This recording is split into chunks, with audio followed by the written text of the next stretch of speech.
وہ شہر محبت جہاں نحمدہ ونصلی علی رسولہ الکریم۔ جنتیوں اور دوزخیوں کے درمیان موت کو ذبح کر دیا جائے گا۔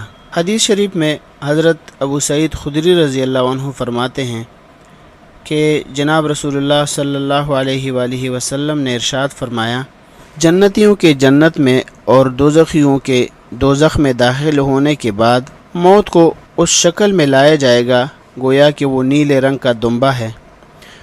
اس کو جنت اور دوزخ کے درمیان کھڑا کیا جائے گا، پھر پکارا جائے گا، اے جنت والو، کیا تم اس کو پہچانتے ہو؟ تو وہ گردن لمبی کر کے دیکھیں گے اور کہیں گے، ہاں یہ موت ہے۔ پھر دوزخیوں کو پکارا جائے گا، اے دوزخ والو، کیا تم اس کو پہچانتے ہو؟ تو وہ بھی گردن لمبی کر کے دیکھیں گے اور کہیں گے، ہاں یہ موت ہے۔ پھر اس کے لیے حکم ہوگا تو اس کو ذبح کر دیا جائے گا۔ پھر اعلان کیا جائے گا، اے جنت والوں، اب تم نے ہمیشہ رہنا ہے، تم پر کبھی موت نہیں آئے گی، اور اے دوزخ والو، تم نے بھی ہمیشہ رہنا ہے، تم پر بھی کبھی موت نہیں آئے گی۔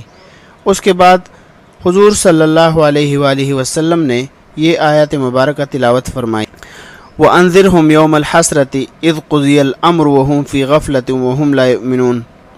سورہ مریم کی آیات ہے۔ اور ان انسانوں کو اس حسرت کے دن سے ڈرائیے جب یعنی ہمیشہ کے لیے جنت یا دوزخ میں رہنے کا فیصلہ کر دیا جائے گا، حالانکہ یہ لوگ غفلت میں ہیں، ایمان نہیں لاتے۔ حضرت ابن عمر رضی اللہ عنہ کی حدیث میں ہے کہ جب جنت والوں اور دوزخ والوں کے سامنے موت کو ذبح کر دیا جائے گا تو جنت والوں کی خوشی میں انتہائی اضافہ ہو جائے گا اور دوزخ والوں کا غم بھی بہت زیادہ ہو جائے گا۔ بخاری رقم الحدیث 4730، بخاری رقم الحدیث 6548۔ آیت کریمہ الحمدللہ الذی اذہب عنا الحزن، سب تعریفیں اس اللہ تعالیٰ کے لیے ہیں جس نے ہمیں پریشانی سے محفوظ کر دیا، ہم سے پریشانی کو دور کر دیا۔ حضرت یزید رقاشی رحمۃ اللہ علیہ نے فرمایا، جنت والے موت سے محفوظ ہو جائیں گے، ان کا عیش خوب پاکیزہ اور مزیدار ہو جائے گا، یہ بیماریوں سے محفوظ ہو جائیں گے۔ ہم ان کو اللہ تعالیٰ کے قرب و جوار میں طویل قیام کی مبارکباد دیتے ہیں، پھر آپ رونے لگے حتیٰ کہ آپ کے آنسو آپ کی داڑھی پر بہنے لگ گئے۔ وما علینا الا البلاغ۔